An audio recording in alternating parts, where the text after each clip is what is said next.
ഇനി എറണാകുളം കലൂരിൽ നിന്ന് കഴിഞ്ഞ ദിവസം വന്ന ഒരു ദൃശ്യമാണ്. ഒരു ആംബുലൻസിന്റെ വഴി മുടക്കിയ സ്കൂട്ടർ യാത്രക്കാരെ നമ്മൾ കണ്ടിരുന്നു. ഇപ്പോൾ അതിൽ നടപടി ഉണ്ടായിരിക്കുന്നു. ഇവരുടെ ലൈസൻസ് 6 മാസത്തേക്ക് സസ്പെൻഡ് ചെയ്തു. 5000 രൂപ പിഴയും ഒടുക്കണമെന്ന് MVD ഉത്തരവിട്ടു.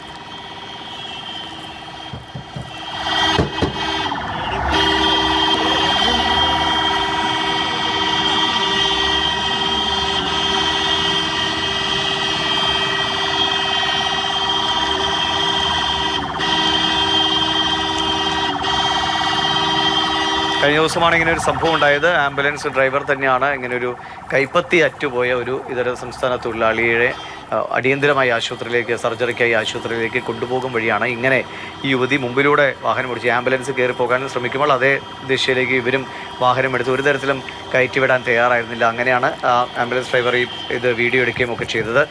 ശ്യാം പ്രസാദ് തുമ്മിനുണ്ട്. ശ്യാം, ഈ യുവതി തൻ്റെ ചിത്രങ്ങൾ അനാവശ്യമായി എടുത്തു എന്ന് പറഞ്ഞൊക്കെ തിരിച്ചും പരാതി കൊടുത്തിരുന്നു എന്ന് കേട്ടു. ഇവരെക്കുറിച്ചുള്ള പേരുവിവരങ്ങൾ MVD പുറത്തുവിടുന്നുണ്ടോ? എന്താണ് വിവരം?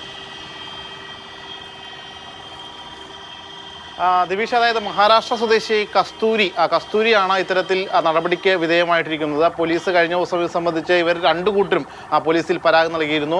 ഈ ആംബുലൻസ് ഡ്രൈവറായിട്ടുള്ള ജിനീഷും അതോടൊപ്പം തന്നെ ജിനീഷ് പരാതി നൽകിയതിന് പിന്നാലെയാണ് ഈ യുവതി തൻ്റെ ദൃശ്യങ്ങൾ പകർത്തി സമൂഹ മാധ്യമത്തിൽ പ്രചരിപ്പിച്ചു എന്ന തരത്തിൽ യുവതിയും പരാതി നൽകിയത്. അതായത് നിലവിൽ 2 പരാതിയിലും പോലീസ് കേസെടുത്തിട്ടില്ല. അതേസമയം കഴിഞ്ഞ ദിവസം ഈ വാർത്തകൾ കണ്ടതിൻ്റെ പശ്ചാത്തലത്തിലാണ് മോട്ടോർ വാഹന വകുപ്പ് ഇത് സംബന്ധിച്ച് സ്വമേധയാ കേസെടുക്കുകയും തുടർന്ന് ഇന്ന് രാവിലെയോടുകൂടി ഈ മഹാരാഷ്ട്ര സ്വദേശിയായിട്ടുള്ള ഈ കസ്തൂരിയെ വിളിച്ചു വരുത്തുകയും ചെയ്തത്. അതിനുശേഷമാണ് ഇപ്പോൾ ഈ യുവതിയുടെ ലൈസൻസ് 6 മാസത്തേക്ക് സസ്പെൻഡ് ചെയ്തിട്ടുണ്ട്. കൂടാതെ 5000 രൂപ പിഴയായി ഒടുക്കാനും നിർദ്ദേശിച്ചിട്ടുണ്ട്.